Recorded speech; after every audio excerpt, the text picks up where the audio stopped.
Good morning, good afternoon, good evening. Welcome to Social Media Fridays, episode 84. Each week we meet here to talk about what happened this week or last week in the world of social media. Posts of interest added to the Social Media Fridays on Monday community on Google+. You can add your own topics if you like. You can join us here on the panel. With us today we have Edwin Jonk, CEO of IDEST Host in the Netherlands. You can find Edwin on idesthost.nl. Masataki Wasa. Masataki has a website in the UK. It's wasaweb.net, wasaweb.net. He's also a top contributor on the AdSense and also the Google Plus help community. Meher Bhagat is a human resources specialist and social media queen from Delhi in India. And I keep forgetting your website, Meher. I'll get it off you during tonight. Tim Capper is a conversion rate optimization specialist and proud to call himself an SEO. Tim is located in the capital of England, Corby, and he can be found at onlineownership.com. Tim's also a Google top contributor on the Google My Business community. All right, our first topic tonight is posted by Meher. She dropped off probably because I forgot to mention her website. It's Periscope videos will soon autoplay in Twitch. Inside of tweets on Twitter's app and website. Comments on it?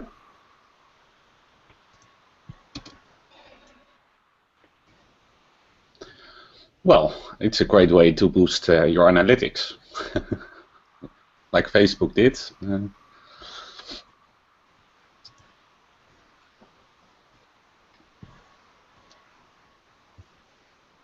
Do people, I don't know about you guys, but there's sort of social media overload. You see, I'd rather cut my fingers off or poke bamboo splints under my fingernails than watch another video.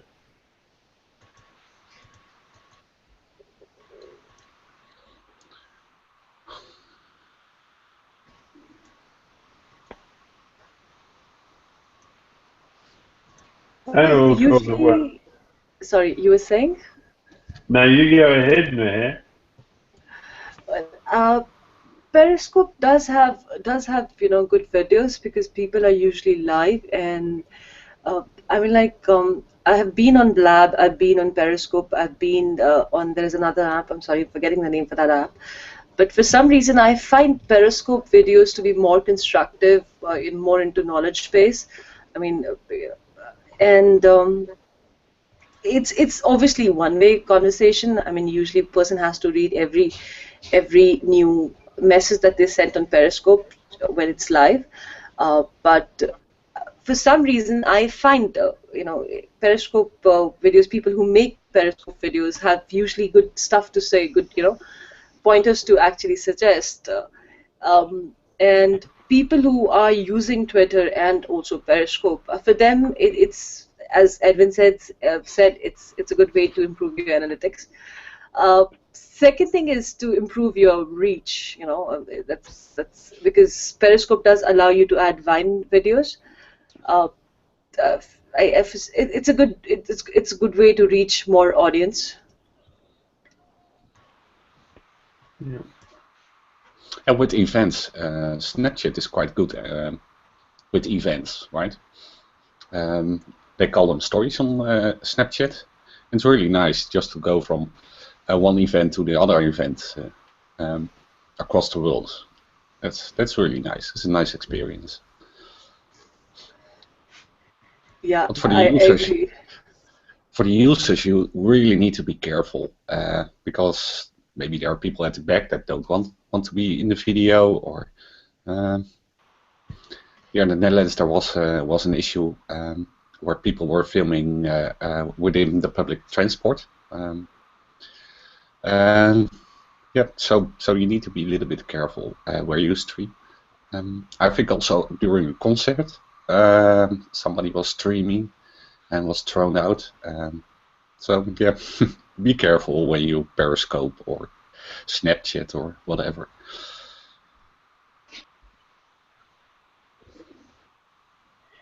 Okay. Any more comments on Periscope? Okay, well, we'll watch that with interest. Next is a new browser that Facebook is testing with the intention of making sure that you never leave the app. I mean, this is the way that Google is heading as well, and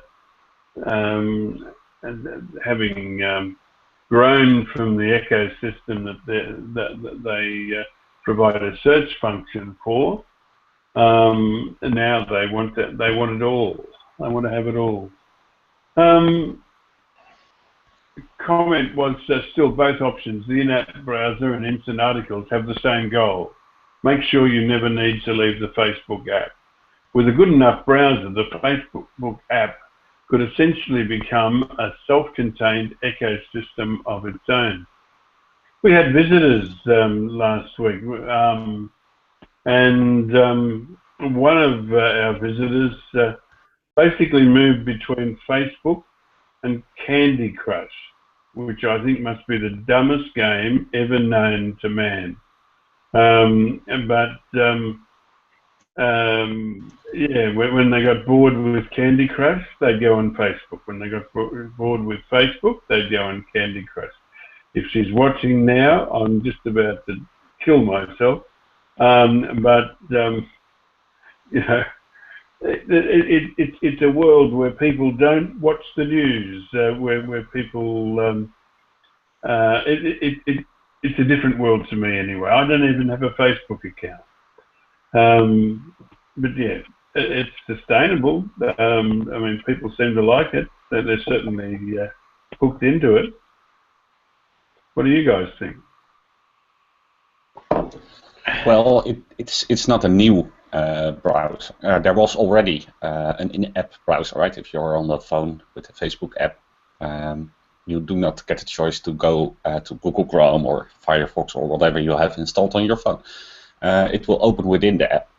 And that browser for some users is updated with a forward button, bookmarks.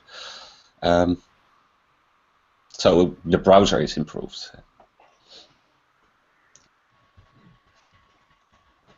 And it is also fast, just not improved. It is fast as well.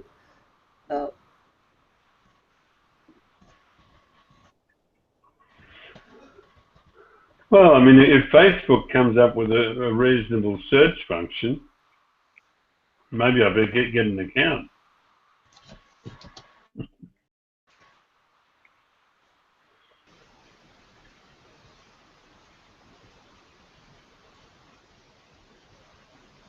Any other comments? It makes sense, doesn't it? Because weren't there the plans, or at least ideas, to produce a Facebook phone? Or am I making this up? No.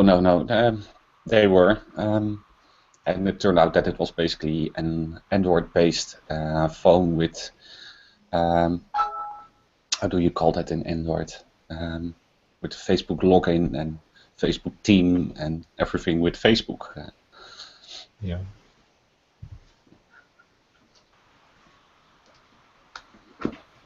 So in that sense, they've been trying something like this for a very long time, and it does make sense. especially if you can then integrate all the Facebook things that you can do with a website, liking it, sharing it, so on and so forth.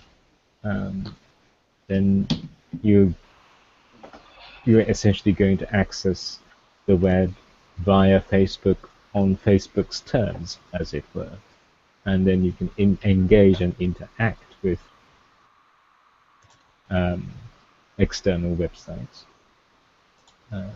But in the Facebook landscape, if that made sense. It's just that, in a sense, it's trying to have the best of both worlds, in that, people don't leave Facebook as such, and whenever they interact with external sources, they're going to be engaging it within the framework of Facebook. So whether that's likes or sharing or messaging to other people via Facebook.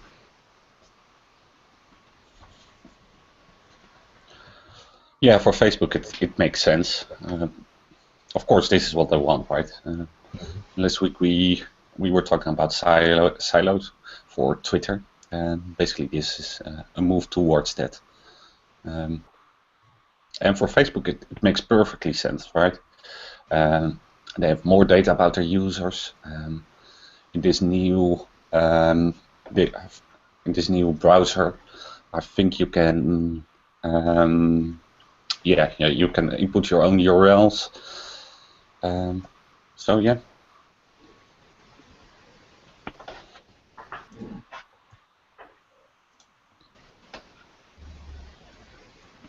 Okay, will we move on from this one?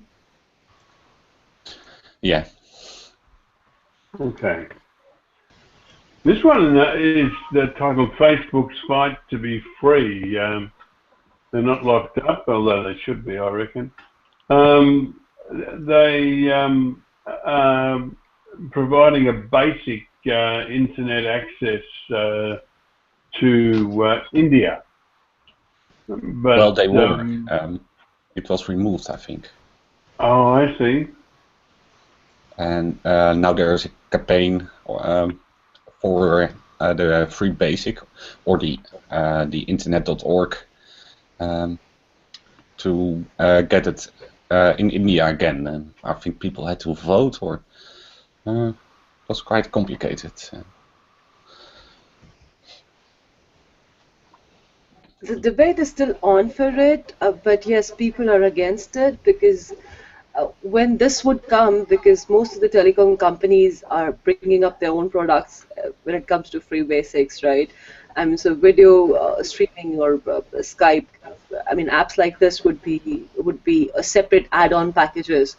So for some reason, I'm against it. Sorry, but I don't want this happening in India. No, I could see that, especially with net neutrality, right? Yeah. If you don't want to block websites, right? That's the negative point. You can also not promote websites, right? Positive. Right. So this debate is still on. It's just not stamped by the government yet. Government is actually considering having feedback from people and users. But yes, there's a higher stake and higher percentage of people who are denying this, who do not want this happening. And for Facebook, this is important because there's a huge opportunity in India. There were something like 2 or 3 million online and 800 not. So that's a huge opportunity for Facebook to get them on their network and using Facebook first before Google or before Twitter. Oh, my hair dropped.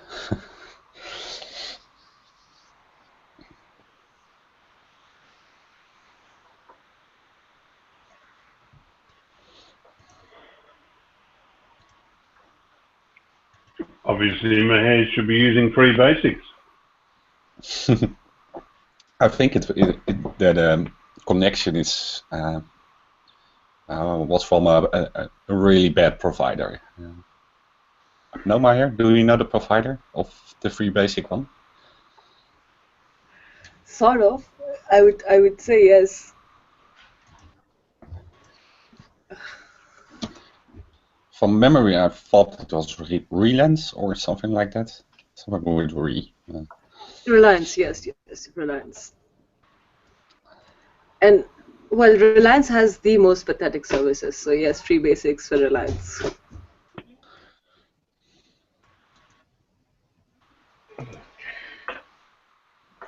Okay. All right, let's move on to the next.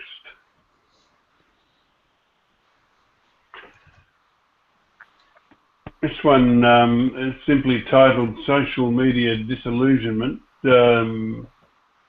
It notes that people have an unreal expectation of what social media will do when committing to it.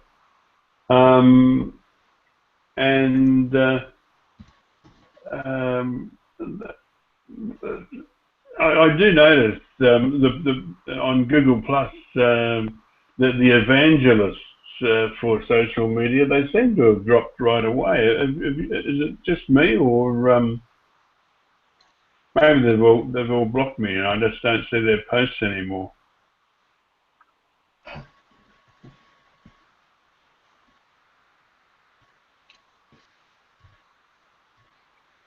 Do you guys see the post? Are people still offering to fine-tune profiles for maximum impact on Google Plus?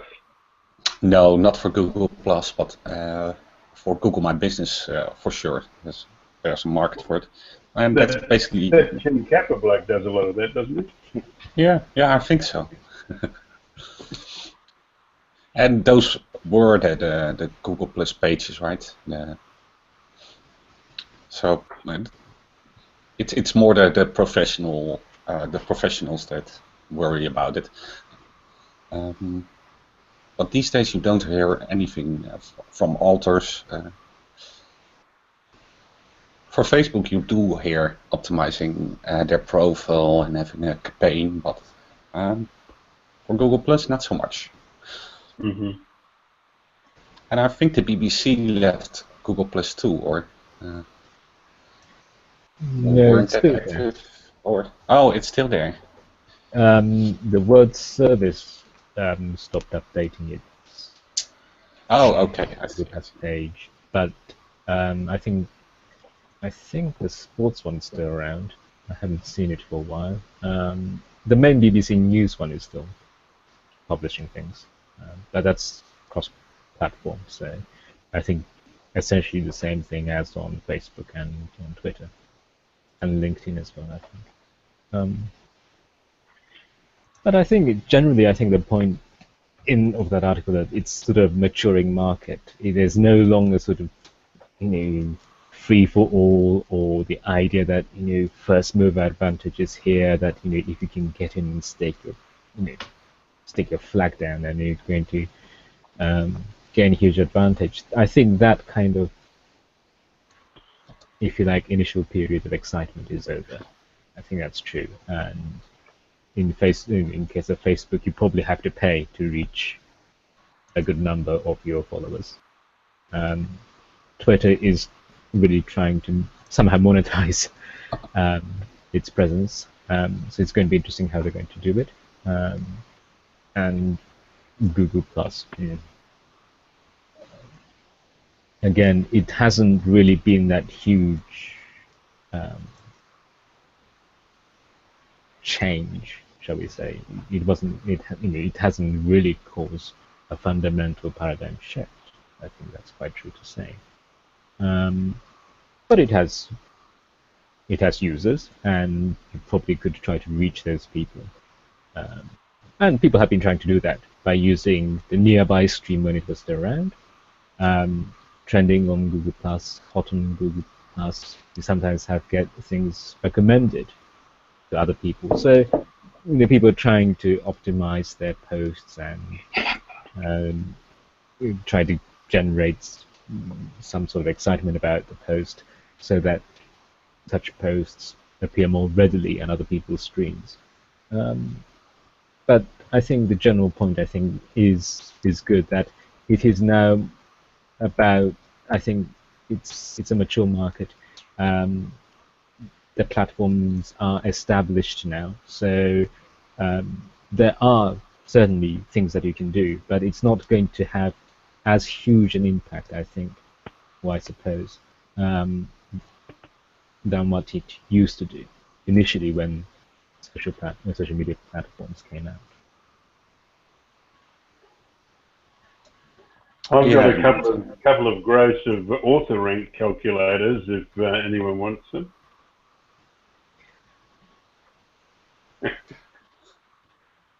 And you used to hear stories about social media will take over Google or Google search. You don't need search anymore. I don't think that's true. I never thought it was true, but I don't hear that stories anymore. Yeah, I think there's always an excitement initially, isn't there? I think this is the next big thing that's going to change our lives. But what usually happens is that they will find their own place in that complicated landscape of how people use different services and products. And I think now we are fairly certain that social media is here to stay. But as much as search is here to stay. Yeah. I don't know what will happen in think, 10 years' time. But, next year. Yeah. The year Both have their place within society, and I don't think they will be gone the next 10 or 20 years, right? Maybe different players, but that's a different story.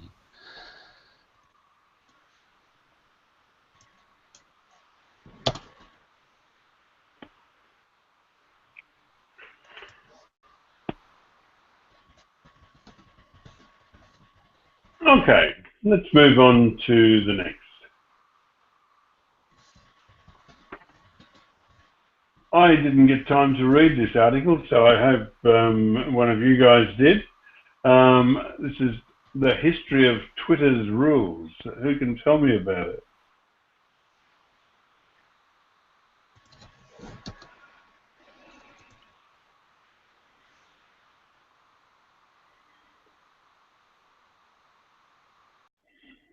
Where to begin? I didn't know Twitter had rules. I just sit there, blast away. Yeah. It's essentially... Go on. Sorry, go ahead. No. It's essentially an article that traces the evolution of Twitter's policy document, and what you can and what you cannot write, tweet, what you can and what you cannot tweet. So generally it started with very narrow,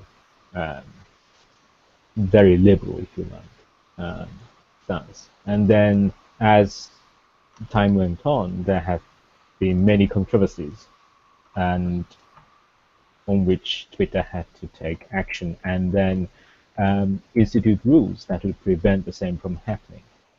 So, and the author had traced this by the number of words involved in the Twitter rules document. And now, as of January 2016, there are 1,334 words. When it started, the first document had 568 words, so it more than doubled.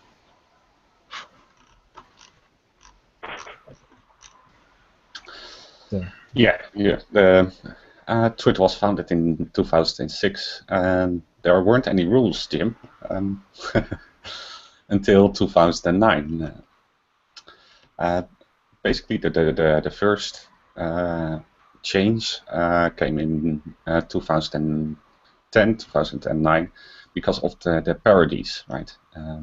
And the famous example is La Russa, which basically sued Twitter over the parody account, and they had to give the account to that person. And also Twitter launched their verified accounts, which is of course very important for Twitter, because now they can say, well, we have all these celebrities and you can follow them here, and so that's quite important for Twitter. But there needs to be rules, right? Otherwise, people will set up parodies accounts, and so that was basically the first rule. Then there was another significant update, which had to do with the Gamergate. Basically, a couple of feminists were discussing that in games the female weren't really that representative, and they got slammed on Twitter quite hard. And there needed to be rules against bullying and stuff like that. And then there was, of course, 2015, the revenge porn that happened also on Twitter, and there needed to be rules for that. And this year, or at the end of last year, Twitter changed their main rule. Basically, the difference is that instead of relying on the user and giving them the rights and responsibilities, Twitter now takes it a little bit back. And the article, let me quote the article.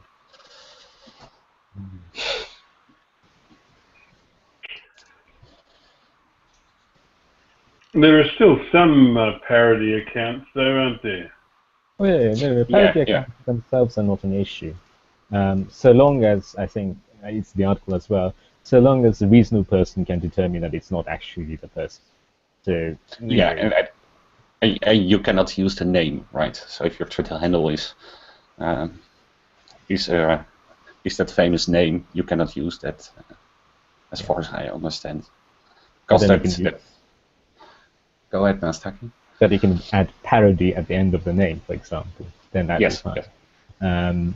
So yeah, I mean, I think that bit is unchanged for a few years, right? Essentially, after that huge initial issue of people maybe confused by a fake Twitter account. Now that's sort of been sorted, and that's been sort of stable. That side of Twitter policy, I think, has remained reasonably stable over the past few years. Yeah, and also for copyrights, where people were confused between company names. That'd be trademark issues, Yeah, trademark, copyright. I think quite tricky. Trademark, yeah. I reckon Rob Mars should sue.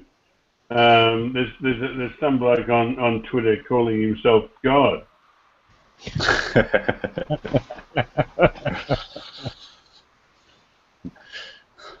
Is there also the voice of God, or just God? But at the end, it's quite normal to have these rules where you basically limit free speech, because with free speech you can pretty much censor other people with free speech. Right, if you bully very hard, or troll very hard, you can people will not respond or will self-censor. So that's really an issue, and you need to have rules.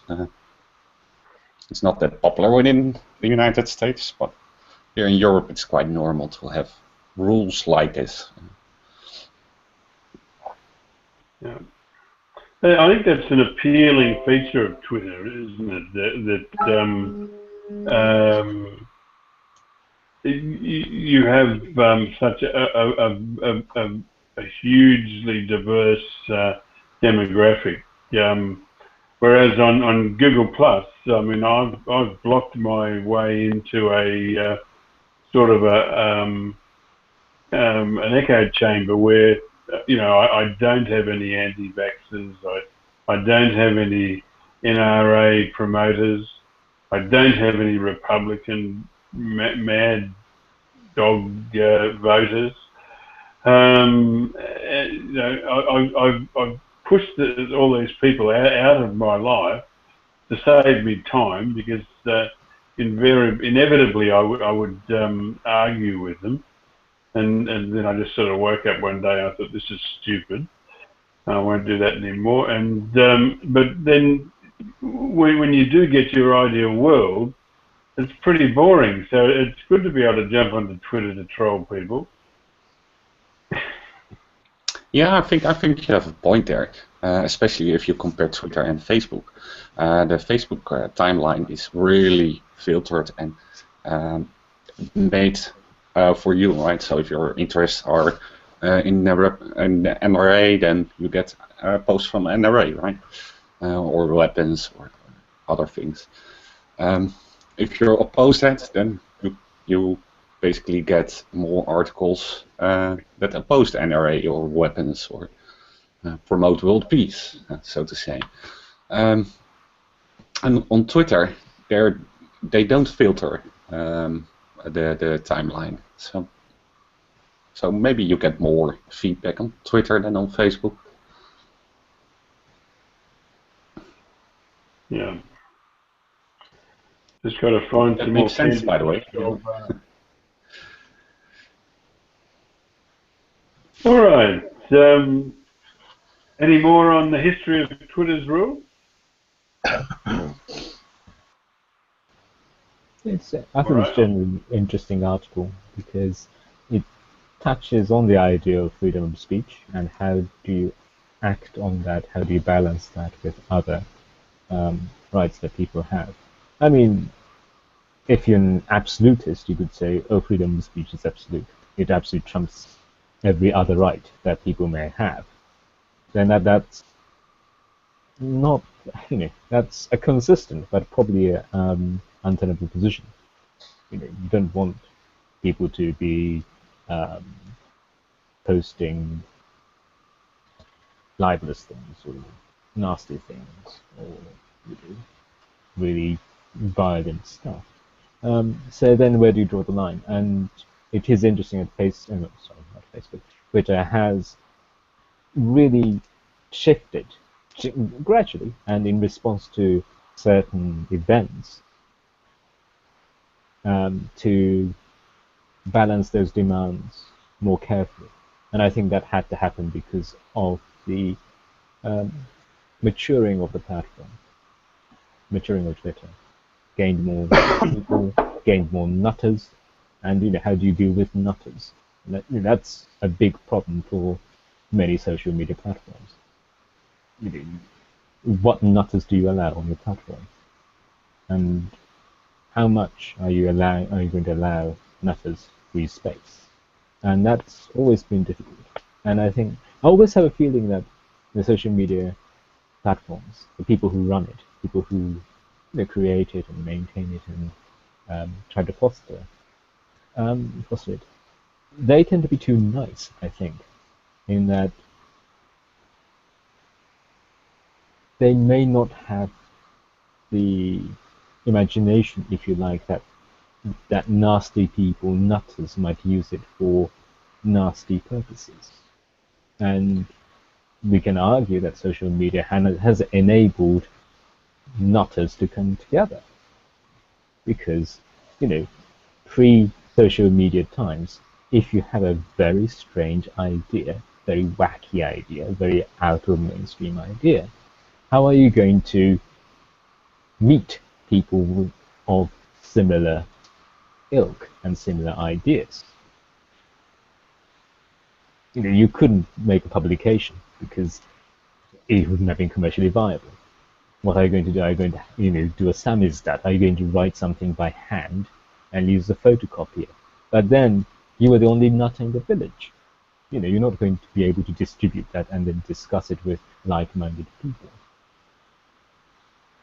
With the advent of the internet, of the web, and I would argue social media platforms, it became easier to connect with other nutters if you're a nutter. And the cost of publicizing your ideas that has dropped.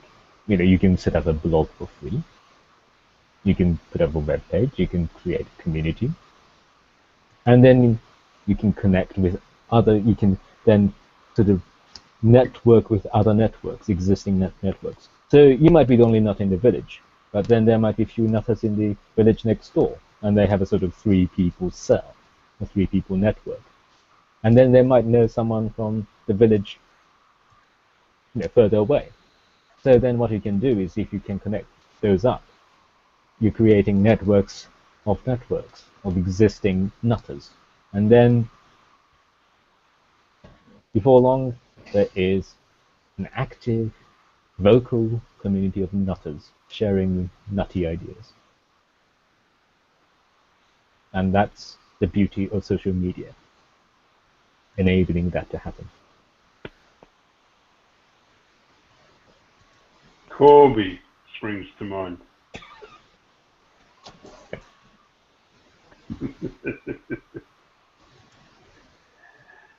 All right. Look, I want to talk about an unpublished. We don't have a topic for it, but what do you guys think? I shared a few links earlier on SEO, dumb SEO questions, and it shows everything. Our other 3 derelict communities, and it doesn't show. If you search for dumb SEO questions community on Google+, you cannot find dumb SEO, the SEO questions community. By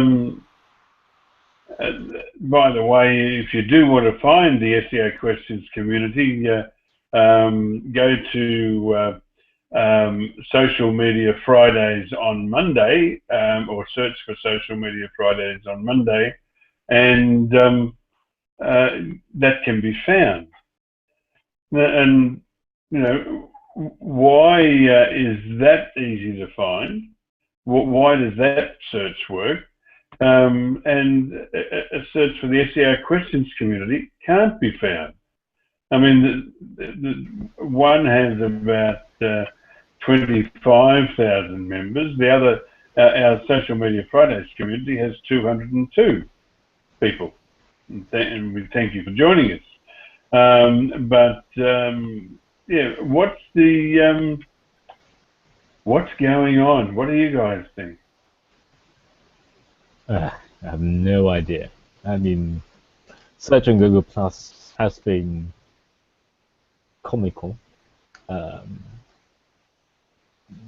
or atrocious, but it has been thus for some time, and it is puzzling. I mean, it is completely baffling why certain things appear, certain things don't appear. It doesn't seem to make sense, and it doesn't seem to be serving users' interests either. If someone is looking for SEO questions community or communities on SEO questions, then dumb SEO questions should turn up, and it doesn't, and that doesn't make sense.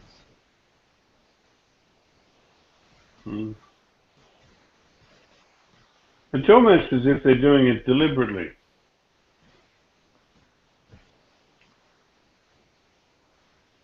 I doubt that, but there must be something in that search algorithm within Google Plus that's playing up.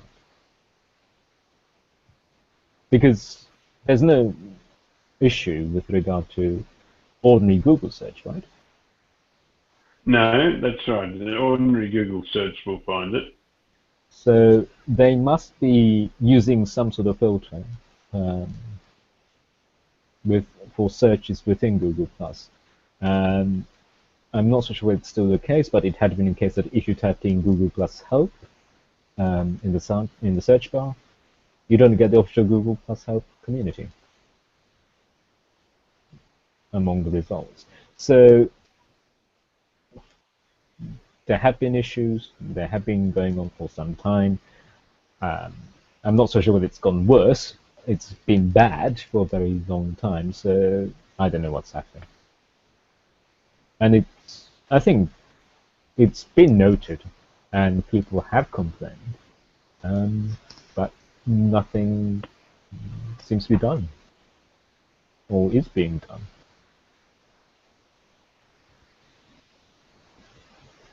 Yeah, well, I'm not sure that putting the lead developer for the Google Plus search would be a good thing to have on your resume. No. Anyway, if there are no more items of general business, we're getting a lot of feedback from someone. Masataki Wasa. And if there's no more items of general business, I think we're at that time of the meeting. Yes, thank you for watching. I see we have viewers still, and we thank you for that. Your interest in what we do makes what we do worthwhile, and we are grateful. We'll be back at the same time next week to do it all again. Thank you.